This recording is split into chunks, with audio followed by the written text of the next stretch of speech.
भाई अब हमको डिटरमाइन करनी है कुछ चीजें, ये तो हमने क्वालिटेटिव एनालिसिस किया, अब अपन एम्पेरिकल एनालिसिस करेंगे। तो हम उसके लिए क्या करते हैं, लैब में एक अपरेटस लेते हैं, यहां पे हम लेते हैं क्या, ये प्योर सॉल्वेंट है, हम लेते हैं इस डब्बे में भरा हुआ सोल्यूट, मतलब सॉल्यूशन लेते हैं, इसमें सॉल्यूट और सॉल्वेंट दोनों है, और ये जो भाई ये सॉल्यूशन है, ये जो है ये सेमी परमेबल मेम्ब्रेन है, जो आपको येलो येलो दिख रहा है, ठीक है, और ये हमने क्या लिया है, प्योर सॉल्वेंट लिया है, ठीक है। अब जैसे ही हम सॉल्यूशन को उठा के यहां प्योर सॉल्वेंट में डालेंगे तो आपको क्या पता है कि सॉल्वेंट जो है सेमी परमेबल मेम्ब्रेन के थ्रू इस सॉल्यूशन के डब्बे में घुस जाएगा, सॉल्यूशन के डब्बे में घुस जाएगा तो इसका लेवल राइज हो जाएगा। अब लेबोरेटरी में हम कितना ऑस्मोटिक प्रेशर है इस सॉल्यूशन का, मैंने वर्ड बोल दिया यहां पे, ऑस्मोटिक प्रेशर, ऑस्मोसिस को रोकने के लिए वो प्रेशर जनरेट हुआ है, ऑस्मोसिस के कारण इस लिक्विड, इस सॉल्यूशन में, इस कॉलम में लिक्विड राइज जो हुआ है उसकी जो यहां पे हाइट है, ठीक है, जितना ये कॉलम का राइज हुआ है उसकी जो हाइट है उससे हम प्रेशर निकाल सकते हैं। हमने फिजिक्स में पढ़ा था H into density into gravity, so वो आ जाएगा। सो ये हाइड्रोस्टैटिक प्रेशर है जो कि गुड इनफ है किसके लिए, ऑस्मोसिस को रोकने के लिए। तो हम वो प्रेशर क्या कर सकते हैं, कैलकुलेट कर सकते हैं, ठीक है। तो ये जो हाइट डिफरेंस आया, लिक्विड का जो कॉलम राइज किया उसके कारण जो प्रेशर जनरेट हुआ वो H रो G के बराबर हो जाएगा, जहां पे रो क्या है, ये जो हमारा सॉल्यूशन है इसकी डेंसिटी है। तो ऐसे हम एम्पेरिकली क्या कर सकते हैं, कैलकुलेट कर सकते हैं। और एम्पेरिकल जो आगे बढ़े उससे पहले जो पेड़ वाली प्रॉब्लम थी उसको देखो अब यहां पे सॉल्व करते हैं। देखो तो पेड़ क्या करता है, पेड़ ये करता है कि वो एक कॉन्सेंट्रेशन ग्रेडियंट, कॉन्सेंट्रेशन में डिफरेंस किसके साथ, जो जमीन में पानी है उसमें जो भी मिनरल्स वगैरह होते हैं उसमें, और जो पेड़ के अंदर जो भी सॉल्यूशन होता है उसमें एक कॉन्सेंट्रेशन लेवल मेंटेन करके रखता है, जिससे क्या होता है कि जो पानी है जमीन का वो क्या करता है, ऑस्मोसिस करता है और पेड़ के अंदर जाता है, ठीक है। जैसे अभी हमारे केस में क्या हुआ था कि ज्यादा कॉन्सेंट्रेशन ऑफ सॉल्वेंट से लो कॉन्सेंट्रेशन ऑफ सॉल्वेंट की तरफ भागा, वैसे ही पेड़ के अंदर भी जो जमीन होती है उसमें सॉल्वेंट का कॉन्सेंट्रेशन क्या होता है, ज्यादा होता है। पेड़ के अंदर सॉल्वेंट का कॉन्सेंट्रेशन क्या होता है, वो मेंटेन करके रखता है, कम मेंटेन करके रखता है, ठीक है। तो solvent higher concentration of solvent से लोअर कॉन्सेंट्रेशन की तरफ भागता है और भागते ही जाता है, भागते ही जाता है, जब तक कि पेड़ बना, मतलब जब तक कि पेड़ जो कॉन्सेंट्रेशन ग्रेडियंट है वो मेंटेन करके रखता है, ठीक है। वहां पे भी हाइड्रोस्टैटिक प्रेशर काम कर रहा है। उसकी जो पेड़ में जो छोटी छोटी कैपिलरीज होती हैं, पेड़ की नसें बोल सकते हैं, उनमें भी लिक्विड उस लेवल तक राइज करता है जब तक कि ऑस्मोसिस बैलेंस नहीं हो जाता।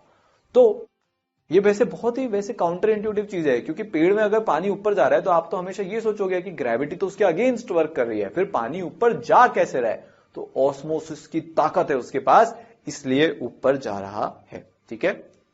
वापिस अपन आते हैं इस पाए पे। ये जो पाए है ये क्या कहलाता है, ये कहलाता है ऑस्मोटिक प्रेशर, ठीक है। चल सो देखते हैं, प्रेशर जो एक्सर्ट हुआ है under this condition is called the osmotic pressure of the solution, है ना भाई। जो ऑस्मोसिस को रोकने के लिए काबिल है वो प्रेशर क्या कहलाता है, ऑस्मोटिक प्रेशर कहलाता है।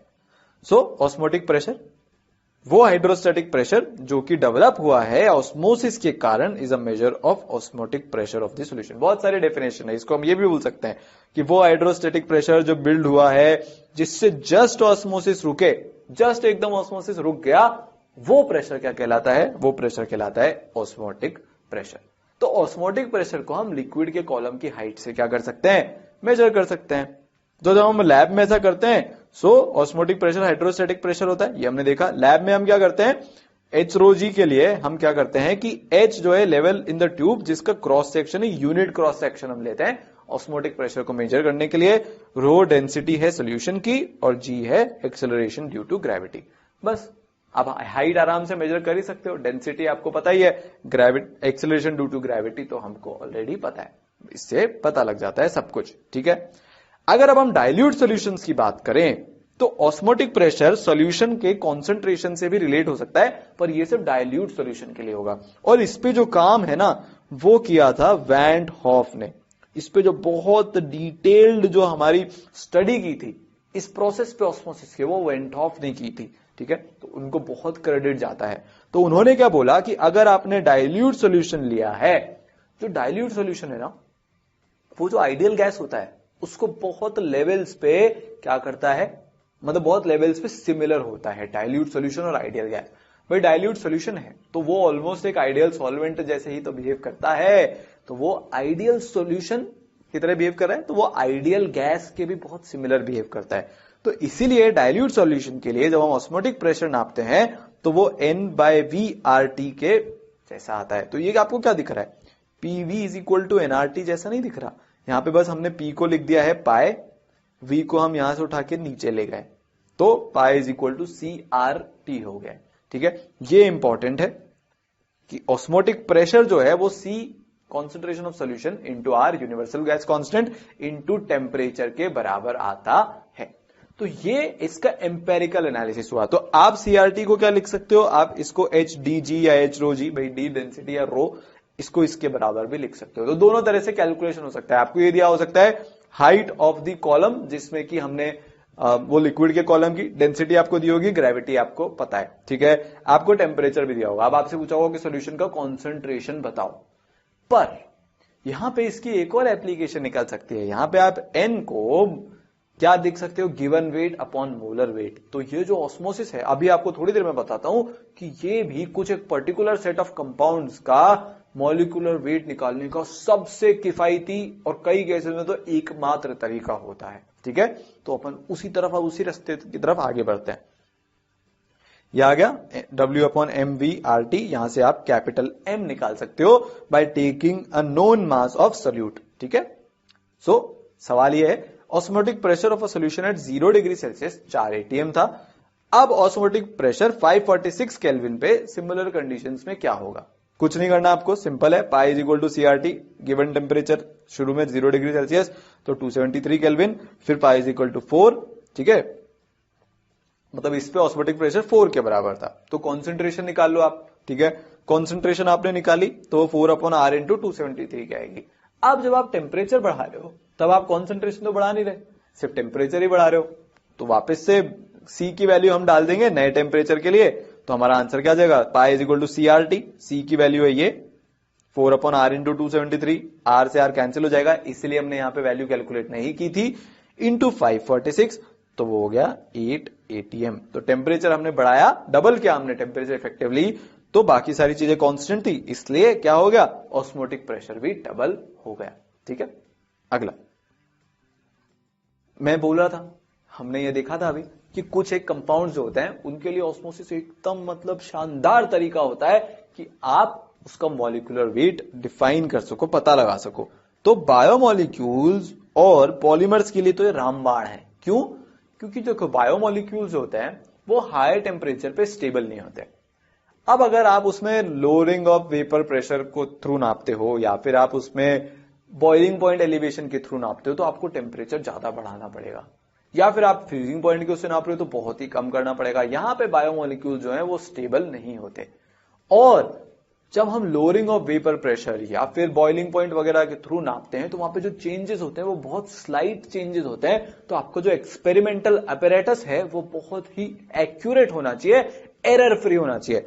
पर जो ऑस्मोसिस का केस है, यहां पे जो हम मेजरमेंट करते हैं वो लार्ज मेजरमेंट्स होते हैं, लार्ज मेजरमेंट्स होते हैं। तो जब भी लार्ज मेजरमेंट्स होते हैं किसी भी एक्सपेरिमेंट में, तो वहां पे जो हम पता लगाना चाहते हैं वो पता लगाना रिलेटिवली आसान होता है, और ये आराम से रूम टेम्परेचर पे भी काम करता है। रूम टेम्परेचर पे लार्ज वैल्यूज आती हैं, तो इसलिए जो मैक्रो मॉलिक्यूल्स होते हैं ना, जैसे बायोमॉलिक्यूल्स, पॉलीमर, इनके लिए निकालना बहुत बढ़िया एक साधन होता है। क्योंकि हमको पता है सेमी परमेबल मेम्ब्रेन में बड़े बड़े मॉलिक्यूल हैं, इधर से उधर तो जा नहीं पाएंगे, तो ऑस्मोटिक प्रेशर फटाफट से निकल जाएगा। फॉर्मूला लगा के हम क्या कर सकते हैं, मॉलिक्यूलर मास पता लगा सकते हैं, जैसे कि इस क्वेश्चन में लगाएंगे। क्रैब के अंदर एक हेमोसाइनिन होता है, एक पिगमेंटेड प्रोटीन होता है जो हम क्रैब से एक्सट्रैक्ट करते हैं। इसको हमने प्रिपेयर किया था 0.750 ग्राम डिसॉल्व करके in 125 centimetre cube of an aqueous medium. मतलब ये वॉल्यूम आपको यहां पे दी हुई है, सेंटीमीटर क्यूब वॉल्यूम का यूनिट होता है। At 4 degree Celsius osmotic pressure आपको कितना मिला, 2.6 mm ऑफ सोल्यूशन। सोल्यूशन की आपको डेंसिटी दी है तो हम प्रेशर के टर्म्स में उसको कर लेंगे कन्वर्ट। आपको molecular weight of the protein यहां पे बताना है। फॉर्मूला क्या लगेगा, फॉर्मूला लगेगा, पहले तो आपको pi is equal to HDG करना पड़ेगा, ठीक है। तो उससे आपके पास पाई निकलेगा, क्यों? क्योंकि आपको हाइट दिया हुआ है, सॉल्यूशन की डेंसिटी दी हुई है, ग्रेविटी आपको पता ही है। फिर आपको उसको N/V इंटू RT के बराबर करना पड़ेगा। N को आपको W/M लिखना पड़ेगा, W आपको दिया है 0.750 ग्राम, ठीक है। आपको M पता लगाना है, कैपिटल M, और V आपको दिया है 125 सेंटीमीटर क्यूब। तो बस फॉर्मूला में डालते जाओ, आंसर आ जाएगा pi is equal to HDG। Pascal में हमने निकाला 25.48 पास्कल, ठीक है। सो 2.6 mm दिया था, तो उसको हमने कन्वर्ट किया पहले तो किसमें, मीटर में, सो 10⁻³ फिर आपको उसकी जो डेंसिटी दी है वो 1 ग्राम पर सेंटीमीटर क्यूब दी है। जब आप इसको किस में लाओगे, SI यूनिट्स में लाओगे, तो वो हो जाएगी 10⁻³ के बराबर, और 9.8 G की वैल्यू है, सो 25.48 पास्कल। अब हम इसको यहां पे रख देंगे, 25.48 इज इक्वल टू 0.750 ग्राम में दे रखा है। M वो भी ग्राम में आएगा, तो ग्राम से ग्राम कट जाएगा, ये हमारी टेंशन नहीं है, ठीक है। 125 सेंटीमीटर क्यूब हमने वॉल्यूम सेंटीमीटर क्यूब में ली है, ठीक है। तो आप उसको जब मीटर क्यूब में कन्वर्ट करोगे तो 10⁶ से मल्टीप्लाई करना पड़ेगा, वो भी हमने कर दिया। R को हमने लिया 8.314 और 4 डिग्री सेल्सियस, मतलब टेम्परेचर तो अपने को केल्विन में लेना होता है इस इक्वेशन में। अब जब आप यहां पे कैलकुलेट करोगे तो इसकी वैल्यू आएगी 542.3 किलोग्राम पर मोल। तो इसकी इतनी वैल्यू है, एक मोल के लिए 542.3 किलोग्राम है इसका मोलर मास। आज तक कोई ऐसा मैक्रो मॉलिक्यूल देखा है जिसका मोलर मास किलोग्राम में आया हो? कोई मॉलिक्यूल अभी तक आपने, बहुत कम ऐसे होते हैं, पर ये मैक्रो मॉलिक्यूल ऐसे होते हैं, लंबी लंबी चेंज होती है इसमें, इसलिए इनका जो मोलर मास है वो किलोग्राम तक में भी आ जाता है। तो यहाँ पे जितनी भी वैल्यूज हमने देखी वो सब लार्ज वैल्यूज हैं, तो उसके थ्रू मोलर मास निकालना बहुत आसान काम है, ठीक है। सो 5.4 इंटू 10⁵ ग्राम पर मोल, ये हमारा आंसर आया। आगे चलते हैं।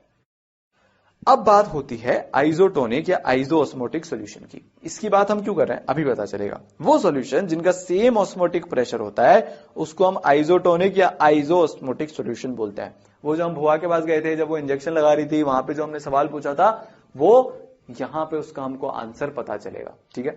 तो पता लगाएं, देखो लगाते हैं। पहले ये बहुत क्लियर करना जरूरी है कि आइसोटोनिक क्या होता है। आइसोटोनिक वो कोई भी दो सॉल्यूशन जिनका की ऑस्मोटिक प्रेशर बराबर है, वो दोनों सॉल्यूशन क्या कहलाते हैं, आइसोटोनिक सॉल्यूशंस कहलाते हैं, ठीक है।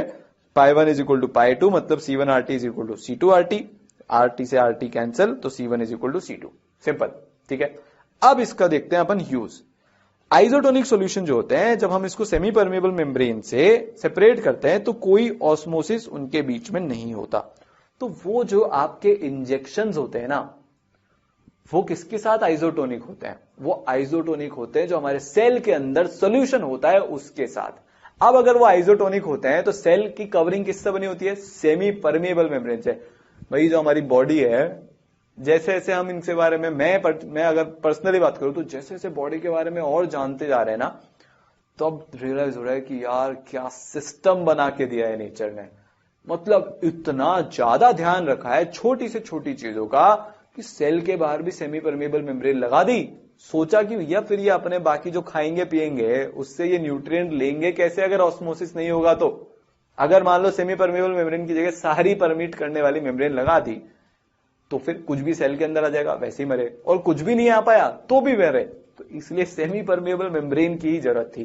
तो जो हमारे सेल के अंदर सॉल्यूशन होता है उसके आइसोटोनिक सॉल्यूशन हम डालते हैं किसमें? इंजेक्शंस में, ताकि कुछ सेल के अंदर बाहर पानी की आवाजाही ज्यादा ना हो। नहीं तो अगर सेल स्वेल हो गए तो मरेंगे, श्रिंक हो गए तो मर जाएंगे, है ना। सो osmotic pressure associated with the fluid inside the blood cell is equivalent to that of 0.9% sodium chloride solution। तो इसीलिए नॉर्मल सलाइन सोल्यूशन बोलते हैं उसको, और ये इंजेक्ट करने के लिए सेफ है। तो जो भी हम दवाई डालते हैं पहले उसको नॉर्मल सलाइन सोल्यूशन में डाला जाता है, ठीक है। फिर हमको उसको बॉडी को इंजेक्ट, मतलब बॉडी में इंजेक्ट करते हैं ताकि ऑस्मोसिस ना हो जाए किसके साथ? बॉडी के सेल्स के साथ। क्योंकि अगर ऑस्मोसिस हो गया तो फिर बहुत प्रॉब्लमेटिक है। ना हम स्वेलिंग चाहते हैं और ना हम श्रिंकेज चाहते हैं, है ना, ठीक है। अब देखो दो और टर्म्स होते हैं। अगर मान लो आपने सेल्स को एक ऐसे सॉल्यूशन में रख दिया जिसमें 0.9% mass by volume sodium chloride से ज्यादा है, ठीक है। तो वाटर जो है वो फ्लो कर जाएगा आउट ऑफ द सेल्स। क्यों? क्योंकि बाहर आपने एक ऐसा सॉल्यूशन रख दिया है सेल के जिसका कॉन्सेंट्रेशन 0.9% से ज्यादा है, मतलब सॉल्वेंट का कॉन्सेंट्रेशन कम है। आपने सॉल्यूट का कॉन्सेंट्रेशन बढ़ा दिया तो सॉल्वेंट का कम हो जाएगा, मतलब सेल्स के अंदर सॉल्वेंट का कॉन्सेंट्रेशन ज्यादा है। सेल के अंदर अगर सॉल्वेंट का कॉन्सेंट्रेशन ज्यादा है तो वो फिर पानी बाहर छोड़ देगा ऑस्मोसिस के थ्रू, और सेल क्या हो जाएगा? श्रिंक हो जाएगा, रप्चर हो जाएगा। ये आप नहीं चाहते हो। इससे एक और कंडीशन जो होती है वो हो जाती है हमको, जिसको हम एडेमा बोलते हैं।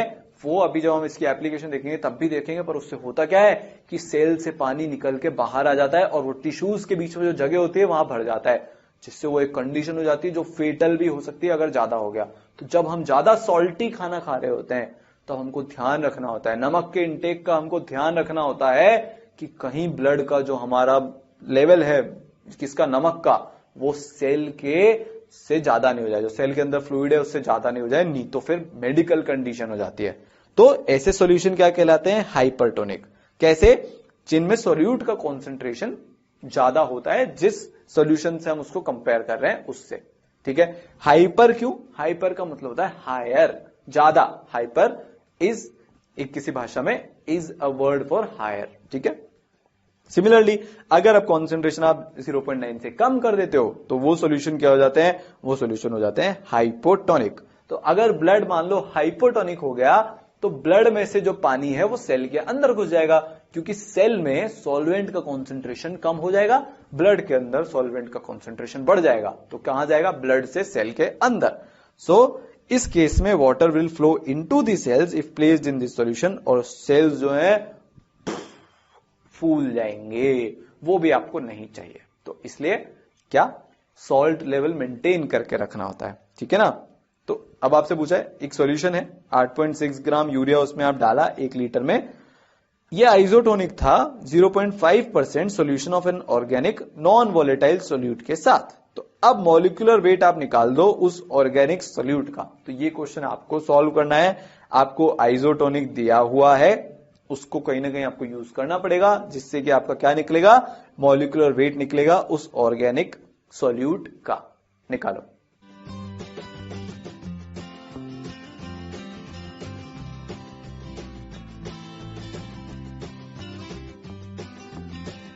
हाँ तो भाई सॉल्यूशन क्या दिया है? आइसोटोनिक। इसका मतलब C1RT is equal to C2RT, इसका मतलब C1 is equal to C2, वही करना है हमको, ठीक है।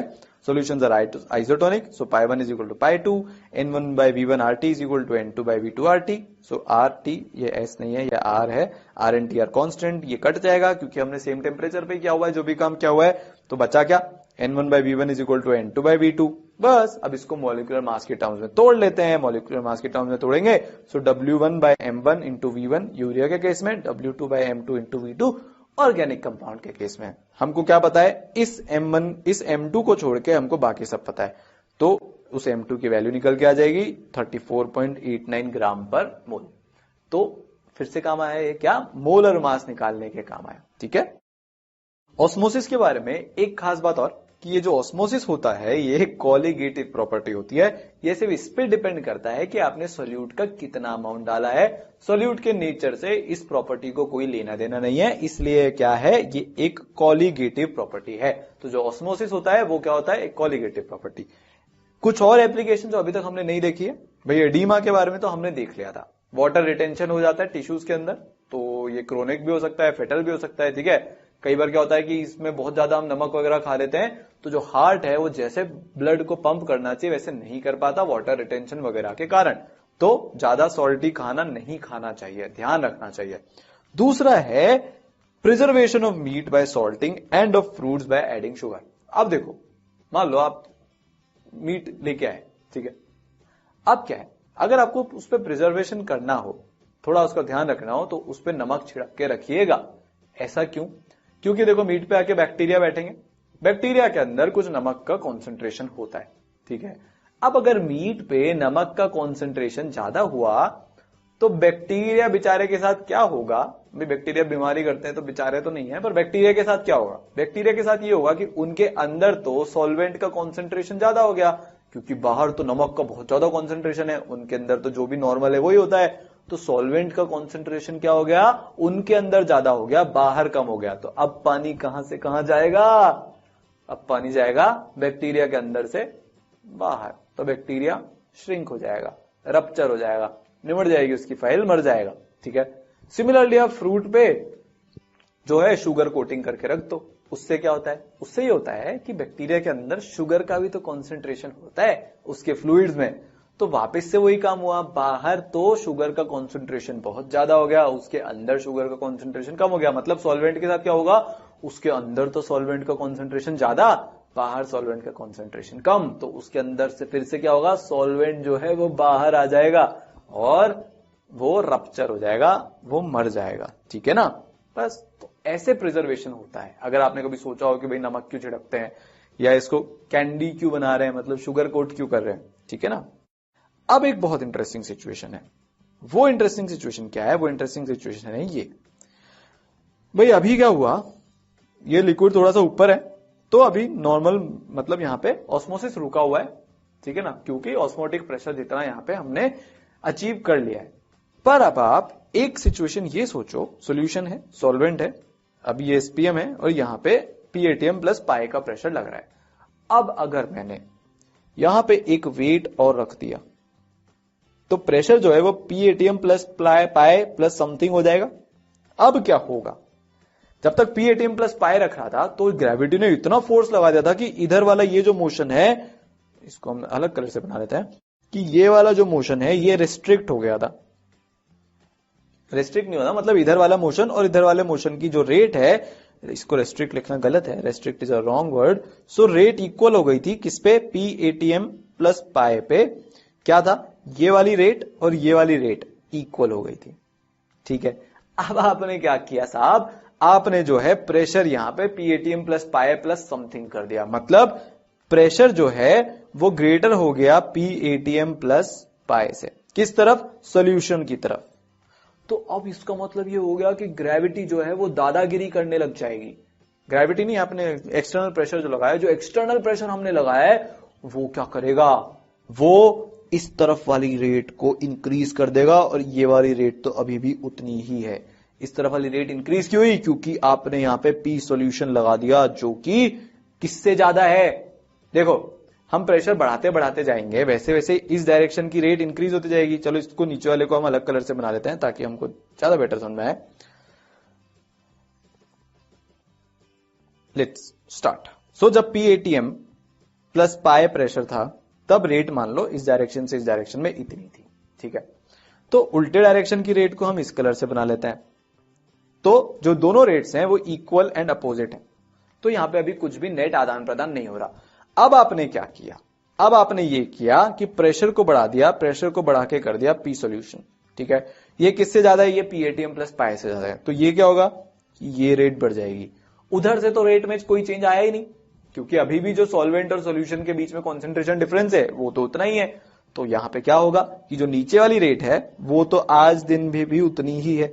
तो नेट रेट किस तरफ हो गई, अगर हम नेट डायरेक्शन बनाए तो नेट डायरेक्शन हो गया इस तरफ। मतलब सॉल्वेंट जो है अब क्या करेगा, सॉल्वेंट जो है वो सॉल्यूशन से सॉल्वेंट की तरफ जाएगा। मतलब यहां पे तो आपने प्योर सॉल्वेंट ही डाल रखा है, अब जो नया डायरेक्शन होगा मूवमेंट का, इनको मिटा देते हैं पुराने को, तो अब जो नया डायरेक्शन होगा मूवमेंट का वो इस डायरेक्शन में होगा, इस डायरेक्शन में होगा। मतलब मान लो अब यहां पे नमक का पानी है, तो नमक के पानी से आपने ज्यादा प्रेशर लगा के रिवर्स ऑस्मोसिस करा के नमक के पानी को प्योर कर दिया है और आपने उस पानी को क्या कर दिया है, पीने लायक बना दिया है। तो जो कंट्रीज क्या करती हैं, सी वाटर से पोर्टेबल वाटर बनाती हैं, वो किसका यूज करती होंगी, वो यूज करती होंगी ऑस्मोसिस के उल्टे प्रोसेस का।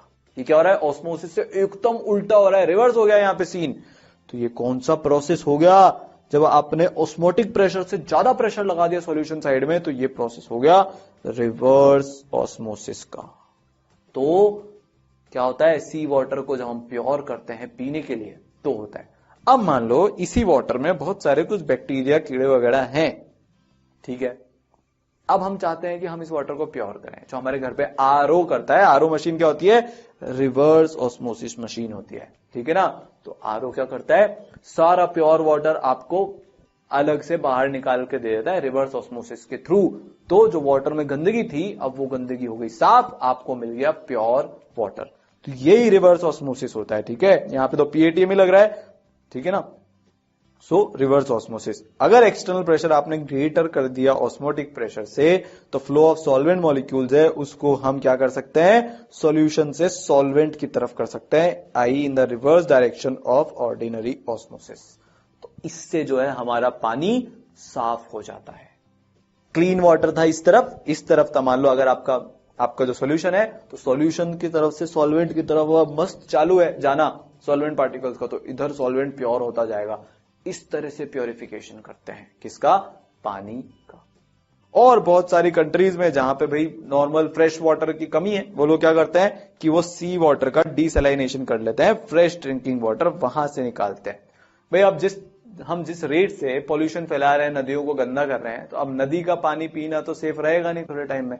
अगर हम ह्यूमन बीइंग ने ऐसे ही करना पड़ा, तो फिर बहुत ज्यादा पैसे लगा के, बहुत ज्यादा मशीनरी लगा के और पॉल्यूशन फैला के फिर हमको पीने के पानी के लिए भी समुद्र की तरफ देखना पड़ेगा। तो ऐसा ना करें। टेक्निक है हमारे पास, पर जहां तक पॉसिबल हो अवॉइड किया जाए तो ही बेटर है, ठीक है। ये तो बात हुई नॉर्मल कोलिगेटिव प्रॉपर्टीज की, भाई lowering of vapour pressure, elevation of boiling point, depression in freezing point, osmosis, ठीक है। अब पर कई बार क्या होता है कि बहुत सारे केसेस में हमको एबनॉर्मल कोलिगेटिव प्रॉपर्टीज भी मिल जाती हैं, और उनके साथ डील करने के लिए हमको वापस से वेंट ऑफ भाई साहब को प्रणाम करना पड़ेगा, उनसे पूछना पड़ेगा कि अब क्या किया जाए। तो वो आपको जवाब देंगे एक छोटे से लेटर के थ्रू, जिसको हम बोलते हैं आए, ठीक है। आईफोन वाला आए, हाँ वही आए। उसमें जवाब छुपा है एबनॉर्मल कोलिगेटिव प्रॉपर्टीज को, तो अपन उस तरफ जा रहे हैं।